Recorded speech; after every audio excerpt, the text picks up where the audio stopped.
નમસ્કાર, આપ જોઈ રહ્યા છો સત્યનો સાગર ન્યૂઝ। વડનગર એસવીએમ વિદ્યા મંદિર ખાતે નંદ મહોત્સવની શાનદાર ઉજવણી કરવામાં આવી। જન્માષ્ટમી નિમિત્તે આજ રોજ નંદ મહોત્સવની ઉજવણી કરવામાં આવી। એસવીએમ વિદ્યા મંદિર ખાતે અભ્યાસની સાથે સાથે તહેવારનું મહત્વ સમજાવતા કાર્યક્રમોની ઉજવણી કરવામાં આવે છે।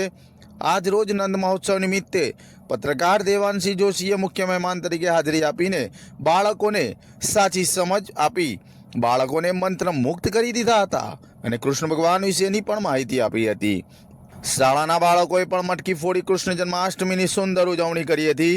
દેવાંશી જોશી આ બાળકો સાથે તેમજ શિક્ષકો સાથે જન્માષ્ટમીની ઉજવણી કરી શાળાના બાળકો વિશે પણ જણાવ્યું હતું। શાળા એમ પણ પ્રતિબિંબ હોય છે આસપાસના વાતાવરણનું, એ શહેરનું, એ નગરનું, કે ત્યાંના બાળકો શું કરી રહ્યા છે, તો વ્યવસ્થા શું ચાલી રહી છે। તો સરસ્વતી વિદ્યા મંદિરમાં આવીને મને ખૂબ સારું લાગ્યું અને સારું એ વાતનું લાગ્યું કે જન્માષ્ટમી એની ખાલી ઉજવણી નથી થતી, એ પરંપરાઓ પહોંચાડવાનો પ્રયત્ન છે જે બાળકો સુધી પેઢી દર પેઢી ચાલતી રહે।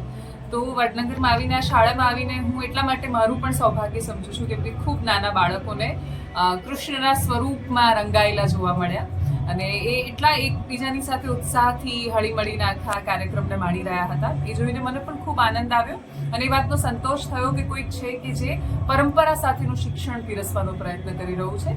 એ શિક્ષણ માત્ર આકાશ નથી આપતું ઉડવા માટે, પણ એ જમીન સાથે જોડાઈ રહેવું કેટલું જરૂરી છે, પરંપરાઓની સાથે રહેવું કેટલું જરૂરી છે, ટકાઉ શિક્ષણ અથવા પોષણ આપતું શિક્ષણ ક્યાંક મળી રહ્યું છે, એ જાણીને પણ મને ખૂબ સંતોષ થયો। ખાસ કરીને બેન, અહીંયાના બાળકોનો સ્વભાવ કેવો લાગ્યો? મને બાળકો ખૂબ ઉત્સાહી લાગ્યા। એ જે રીતે આખી ઉજવણીમાં હિસ્સો લઈ રહ્યા હતા, જે રીતે સંપૂર્ણપણે એની અંદર ઓતપ્રોત થઈ રહ્યા હતા, એ જોઈને મને ખૂબ ખુશી થઈ। એ બાળકોને જોઈને દરેક વ્યક્તિ પોતાનું બાળપણ યાદ કરે અથવા પોતે બાળક થઈ જાય, એટલા ઉત્સાહથી એ આખી આ પ્રક્રિયામાં ભાગ લઈ રહ્યા હતા। તો બાળકોને જોઈને એવું લાગ્યું કે એમની અંદરનો નટખટ કાનુડો જીવતો છે, હજી શિક્ષણે એને મારી નથી નાખ્યો।